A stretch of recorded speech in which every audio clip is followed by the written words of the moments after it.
Most people don't talk about this ever. $1 million seed round, billion-dollar company, founders getting rich overnight from selling their shares in a startup they've grown, hyper-growth startups. All of these are headlines and terms you've probably heard before from press, the internet, YouTube videos, and all of these terms usually refer to what we call venture capital and VC-backed startups. What this means essentially is that founders who have an innovative idea and a big vision for starting to solve a big problem, they're gonna go out there and raise funds from people which are usually institutional investors or often also business angels in the beginning. So people who give them money to fund their ventures and realize their ideas. And in the classical path of growing a VC-backed company, you will usually do multiple of these rounds of funding every few months or years in order to keep running the whole operation. And every time you raise funds, you'll aim to raise even bigger funds, put up the valuation of the company until the point when you've reached being a billion-dollar company finally. All of this is definitely a viable path of growing your company and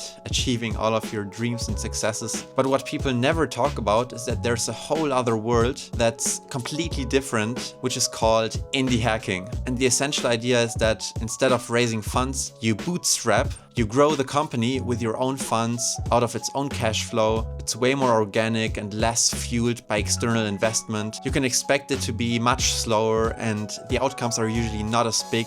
So instead of billion-dollar companies, we're talking about million-dollar companies. You will find out very soon that there are major trade-offs that you're handling with each of those approaches. On the one hand, with the VC-backed approach, you will probably have to give up a lot of equity along the way.